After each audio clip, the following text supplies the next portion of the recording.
Yvan Forclaz ne passe pas inaperçu quand il se rend au travail à bord de son vélo de l'espace. Un véhicule aux allures de Batmobile semblant venir du futur, qui ne possède ni volant ni guidon. Le vélo se conduit au moyen d'un joystick provenant d'une console de jeux vidéo. C'est lui-même qui l'a construit de toutes pièces dans son petit atelier à Granges, près de Sion. C'est une sorte de mélange de moto que j'aime aussi, un mélange d'aviation, même le jeu vidéo j'aime assez. Et là je me retrouve à synchroniser en fait un ensemble de plaisirs qui font que la machine elle devient extraordinairement ludique. Allez, c'est parti!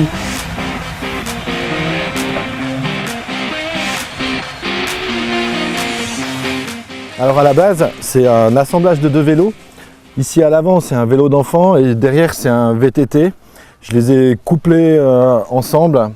Ensuite, j'ai installé la partie en fait, du pilotage, ici, la partie joystick. Le système, c'est un système mécanique, c'est-à-dire que le mouvement ici, qui va dans ce sens-là, il est rapporté sur une tringle à l'intérieur qui revient ici. Et puis qui fait simplement fonctionner en fait la roue. Mais ça donne une sensation très différente en fait d'un guidon parce qu'on a tout l'ensemble du pilotage qui se fait plus qu'avec une seule main. C'est bon!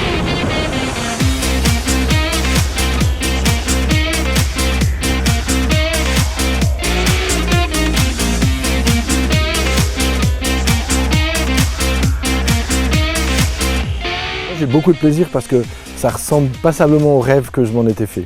Donc j'ai énormément de plaisir. Maintenant je suis des fois un peu gêné parce qu'il y a quand même pas mal de monde qui se retourne, les enfants disent papa, papa c'est quoi? Ils s'arrachent pas mal d'interrogations à mon passage. Ça, c'est un petit peu gênant parce que je suis plutôt timide. Moi je trouve que c'est assez cool et puis surtout que ça a l'air d'être très maniable. À voir comme il tourne autour du giratoire, là ça a l'air vraiment intéressant et il faudrait juste se demander si toutes les possibilités du joystick peuvent être utilisées. Bah, il a l'air en tout cas de bien s'amuser, donc ça a l'air fun. Après au niveau de la stabilité, j'ai un peu des doutes, mais je pense que c'est le futur peut-être. C'est une chouette machine.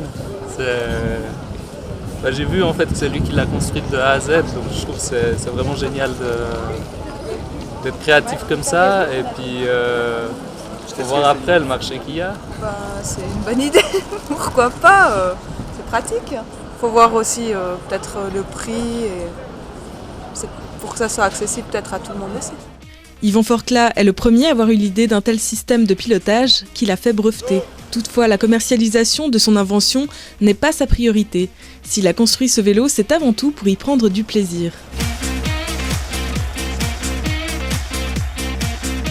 Moi, je l'ai d'abord fait ce vélo pour mon propre plaisir. Tout à coup, quand il a été réalisé, j'en suis très content et très fier. Il s'avère que l'idée est révolutionnaire, mais la partie commerciale, je ne suis pas compétent pour la mise en œuvre. J'attends plutôt que quelqu'un puisse prendre en charge en fait, cette partie commerciale. Quand il a été terminé, on aurait pu penser que c'était un gadget. Et à la réflexion, en fait, de voir la performance du pilotage, le look aussi qu'il a pris, la vitesse qui va. Quand on prend les nouveaux scooters, les passagers, le pilote a tendance à de plus en plus à être sur une position couchée, je dirais. Et je pense que dans l'avenir, d'imaginer d'avoir des joysticks soit sur les motos, soit sur les scooters, c'est vraiment quelque chose d'envisageable. Le Joystick Bike sera présenté au Salon des Inventions qui se tiendra à Palexpo du 15 au 19 avril.